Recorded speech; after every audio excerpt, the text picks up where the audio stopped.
Kia ora koutou, Reese from QuickSense here, and today we're looking at factorising. Now, in this question, I'm immediately drawn to this x squared here, because what I'm expecting is something like ax squared plus bx plus c, and I'm going to turn that into, something that looks like this here. But what I don't see is anything in the middle, right? There's no something x term. And that's because of this here. Negative x squared, and 144 is a square number. In fact, it's the square of 12.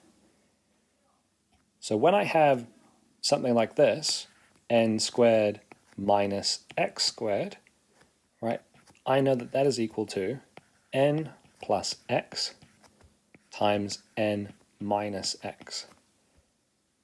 Right, because if I expand that out, n times n is n squared.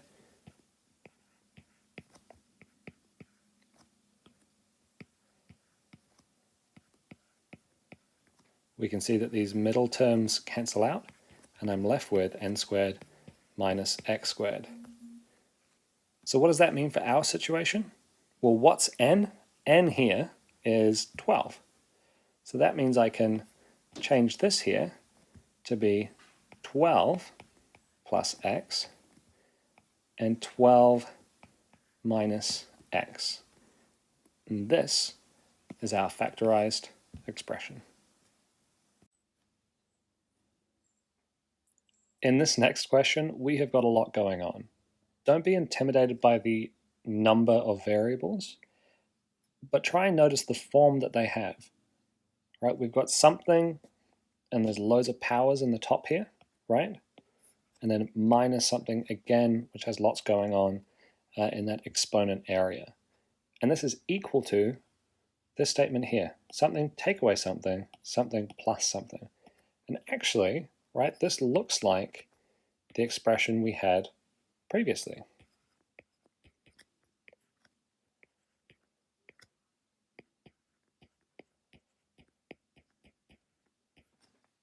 So how can I use this to find the values of a and b? Well, let's take that left-hand side, right? We're looking for what is a. Well, a is going to be, what's the square root of that, right? So it's going to be something that is squared equals that there. So what do I mean? Well, if a squared equals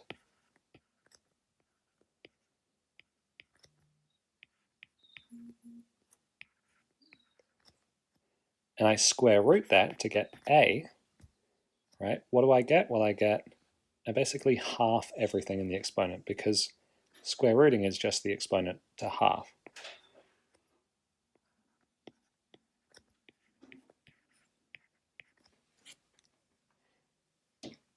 Okay, so that's a, which means, and let's have this on the other side here.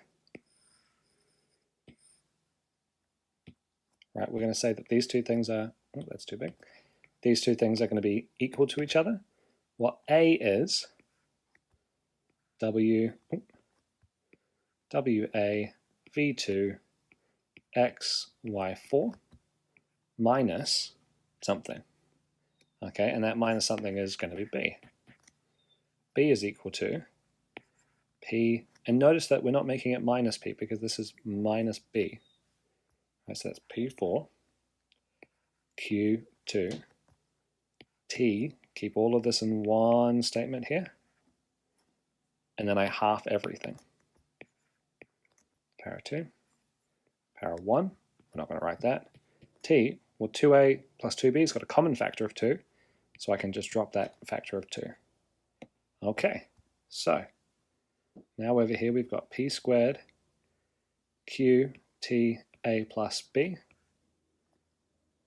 and I can have a look at the other side as well. Well, actually, let's now compare apples and apples.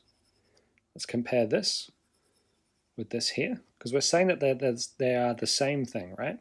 So in terms of a, wv, w5 v squared x y cubed is equal to w, and there's our a, v2 x y 4.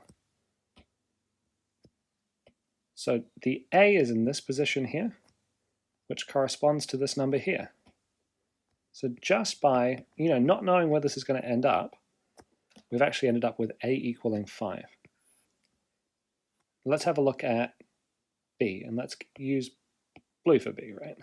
So here's our B, and here's our B down here. So P squared QT8 is equal to P squared QTA plus B. So what are we saying? Well, we're saying that 8 is equal to A plus B. We already know what A is, right? A is 5. So I can substitute that right there. 8 is equal to 5 plus B. 8 take away 5 is 3, equal to B. And let's make that nice and clear on the corner here. A equals 5, B equals 3.